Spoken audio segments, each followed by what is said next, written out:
Hello my YouTube family, कैसे हो आप सब। तो बालों को लंबा, काला, घना, मोटा और रेशमी बनाने के लिए एक बहुत बेहतरीन रेमेडी लेकर आई हूँ। इसको लगाना जितना ही आसान है उससे ज़्यादा ही कम आसान है बनाना। इसमें बनाने में कोई ज़्यादा मेहनत नहीं लगने वाला है। अगर आपके बाल बहुत ज़्यादा टूट रहे हों, कमज़ोर हो चुके हों, जड़ें मजबूत नहीं हैं, ऑयलिंग आप करते हो लेकिन फिर भी बाल गिरे जा रहे हैं, बाल गिरने की समस्या से बहुत परेशान हो, तो एलोवेरा प्लांट के से ही या फिर एलोवेरा से ही आज हम एक ऐसे रेमेडी बनाएंगे जिससे आपके बाल टूटने गिरने तो कम ही होंगे, साथ ही साथ बालों में मजबूती आएगी, शाइन आएगी और बाल काफ़ी अच्छे हो जाएंगे। तो अगर आप अपने खान पान पे भी थोड़ा ध्यान देंगे तो बाल आपके काफ़ी अच्छे हो जाएंगे और आपको ज़्यादा मेहनत भी नहीं करना पड़ेगा। अगर बाल अच्छे रखने हैं तो थोड़ा बहुत मेहनत तो करना ही होगा। तो आइए इसके बारे में जानते हैं और बात करते हैं। तो चलिए देखते हैं। Hello friends, welcome back to my channel. कैसे हो आप सब? आई होप आप लोग बहुत अच्छे होंगे। तो फ्रेंड्स, आज जो मैं रेमेडी लेके आई हूँ इससे आपके बाल टूटने गिरने कम होंगे और साथ ही साथ अगर आपको ग्रे हेयर की समस्या है तो वो उसका भी प्रॉब्लम जड़ से खत्म हो जाएगा। अगर इसका आप रेगुलर बेसिस पे यूज़ करते हैं तो इससे आपको बहुत ज़्यादा बेनिफिट मिलने वाला है। लेकिन रेमेडी स्टार्ट करने से पहले फ्रेंड्स, अगर आप मेरे चैनल पर न्यू हो तो मेरे चैनल को प्लीज़ ज़्यादा से ज़्यादा लाइक करें, शेयर करें और चैनल सब्सक्राइब करना ना भूलें। और हम बगल में जो बेल आइकन है उसको प्रेस जरूर करते हैं ताकि मेरे आने वाले अगले वीडियो का नोटिफिकेशन आपको मिलता रहे। तो चलिए रेमेडी स्टार्ट। तो आज की रेमेडी को बनाने के लिए मैंने लिया हुआ है एक लोहे का पैन। लोहे का पैन आपके बालों को आयरन देता है। अब ज़्यादा से ज़्यादा हो सके तो आप लोहे के पैन में सब्जी बनाइए। तो आज की रेमेडी के लिए मैंने लगभग 5 से 6 टेबल स्पून के बराबर सरसों का ऑयल लिया है।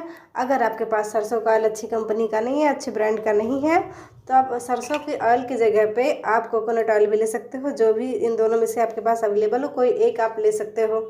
तो बस मैं 4 से 5 टेबल स्पून के बराबर मैंने इसको ले लिया है सरसों का ऑयल। उसके बाद 5 से 6 दाने मैं ले रही हूँ काली मिर्च के। ये भी आपके बालों को काफ़ी हेल्दी रखता है, अच्छा रखता है। और बालों में अगर आपके कोई प्रॉब्लम्स है, रूसी जैसी समस्या और भी कोई सारे प्रॉब्लम्स है, तो उसको भी ख़त्म कर देता है। और थर्ड इंग्रेडिएंट और मोस्ट इम्पॉर्टेंट इंग्रेडिएंट जो है एलोवेरा जेल है। एलोवेरा जेल का मैंने प्लांट बेस मेरे पास नहीं था तो मैंने मार्केट वाला लिया है। अगर आपके पास प्लांट बेस हो तो आप उसको भी ले सकते हैं, दोनों में से कोई एक आप ले सकते हैं। तो इसको क्या करना है, इसी तरीके से तीनों को एक साथ मिला देना है। एलोवेरा को लेके बहुत लोग ये सोचते हैं कि हाँ ये फ़ायदेमंद तो होता है हमारे बालों और स्किन के लिए, लेकिन लोग लगाने में असहज महसूस करते हैं। वो इसलिए क्योंकि ये थोड़ा चिपचिपा होता है तो लोग कम प्रेफर करते हैं लगाना ऐसे ही। तो आज आपके इस प्रॉब्लम को भी हम ख़त्म कर देंगे। ये आपके बालों के लिए काफ़ी बेहतर भी होगा और आपको लगाने में भी इसको कोई परेशानी नहीं होगी। तो बस इसको क्या करना है, हीट कर लेना है, थोड़ी देर इसको गर्म करना है, 2 से 3 मिनट के लिए लो फ्लेम पे पकाना है। बहुत ज़्यादा खौलाने की आवश्यकता नहीं है, थोड़ा ही पकाना है, लो फ्लेम पे पकाइएगा, याद रखिएगा। और बस इसको आप चाहें तो स्टोर करके अगर आपको रखना है तो आप इसकी क्वांटिटी बढ़ा सकते हैं। सारी चीज़ों की सेम मात्रा में बढ़ा के आप स्टोर करके रख सकते हैं। बालों के मामले में लोग लापरवाही बरतते हैं, इसलिए बाल अच्छे नहीं होते हैं। अगर आप अपने बालों का थोड़ा सा ख्याल रखते हैं तो आपके बाल आपके साथ ही रहेंगे और बहुत ही अच्छे रहेंगे। आपके बाल बहुत ही कम गिरेंगे और आपकी सारी परेशानी ख़त्म हो जाएगी। इसमें जो एलोवेरा जेल मैंने डाला है, एलोवेरा जेल बाल को झड़ने से रोकता ही है और साथ ही साथ उन्हें मजबूत और शाइनी बनाता है। और अगर आपके बाल में डैंड्रफ हो गया है, स्कैल्प में किसी तरीके का प्रॉब्लम है, तो उन सबको ये खत्म कर देता है। इतना ज़्यादा इफेक्टिव होता है एलोवेरा जेल। लेकिन डायरेक्टली लगाने पे ये चिपचिपा होता है या फिर आपको प्रॉब्लम होता है लगाने में, तो इस तरीके से अगर आप एक बार बना के रख लोगे इसको तो आप महीनों इसको लगाइए, कोई टेंशन वाली बात नहीं, बिल्कुल ख़राब नहीं होगा। हाँ, वीकली इसे आप धूप में थोड़ा रख दिया करिएगा तो ये ख़राब नहीं होगा। नहीं तो आप रेफ्रिजरेट भी करके रख सकते हैं, जैसे भी आप कंफर्टेबल हो रखने में वैसे आप रख सकते हैं। लेकिन जब भी आपको बालों में लगाना हो 1 से 2 घंटे के लिए धूप में ज़रूर रखिएगा, उसके बाद अपने बालों पर अप्लाई करिएगा। तो ये रेमेडी लगभग बन चुकी है। अब गैस को इसी स्टेज पे बंद कर देना है और इसे ठंडा होने देना है।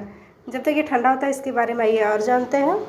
एलोवेरा जो हमने मिलाया उसमें विटामिन ए, सी, ई बहुत ज़्यादा मात्रा में होता है, जो सभी हेल्दी सेल्स को प्रमोट कर आपके बालों को बढ़ने में मदद करता है।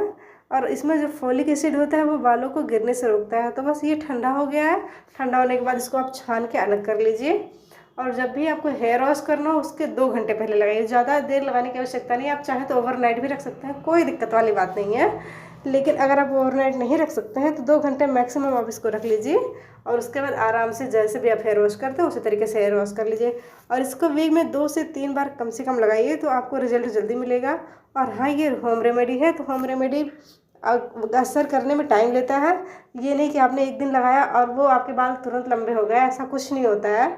आपको इसमें बिलीव के साथ अपने बालों पे अप्लाई करना होगा और जब भी इसे अपने बालों पे अप्लाई करें इसे याद रखें कि वीक में कम से कम 2 बार तो लगाइए ही, और रेगुलर बेसिस पे लगाइए। सिर्फ एक दिन लगाने से कुछ नहीं होगा। और अगर आपको कॉन्फिडेंस नहीं है तो आप एक बार पैच टेस्ट ले लीजिए। पैच टेस्ट के बाद आप इसको कॉन्फिडेंटली यूज़ करोगे तो आपके बालों में ये ज़्यादा ही काम करेगा। तो बस इसी तरीके से मैं अपने पूरे बालों में इसको अप्लाई कर लूँगी। इसी तरीके से आपको भी अपने बालों में लगाना। सिर्फ मैं इसे रूट्स में लगाऊंगी, लेंथ में मैं इसको अप्लाई बिल्कुल नहीं करूँगी, क्योंकि मुझे जड़ों में मजबूती चाहिए। आप चाहे तो लेंथ में भी लगा सकते हैं, कोई प्रॉब्लम वाली बात नहीं है। मैं लेंथ में नहीं लगा रही हूँ, आप चाहे तो लगा सकते हैं, कोई दिक्कत वाली बात नहीं है। लेंथ को भी ये उतना ही शाइनी बनाएगा, उतना ही अच्छा बनाएगा, लेकिन जड़ को तो बहुत ज़्यादा मजबूत बना देगा। और इसी के साथ साथ अगर सीजनल फ्रूट और सब्जियां भी आप खा रहे हो, ज़्यादा से ज़्यादा वाटर इंटेक कर रहे हो, तो इन सारी चीज़ों से अगर आप इंटरनली हेल्दी हो और आपके पेट सही हैं तो आपके बाल ऑटोमेटिक ही सही हो जाएंगे। तो 80% आप इंटरनली सही हो जाओ और 10-20% बाहर से सही हो जाओ तो बाल काफ़ी अच्छे हो जाएंगे। तो बस किसी तरीके से हेयर वॉश कर लीजिए, फिर आपके बाल भी काफ़ी सॉफ्ट सिल्की शाइनी होंगे। तो thank you friends, thank for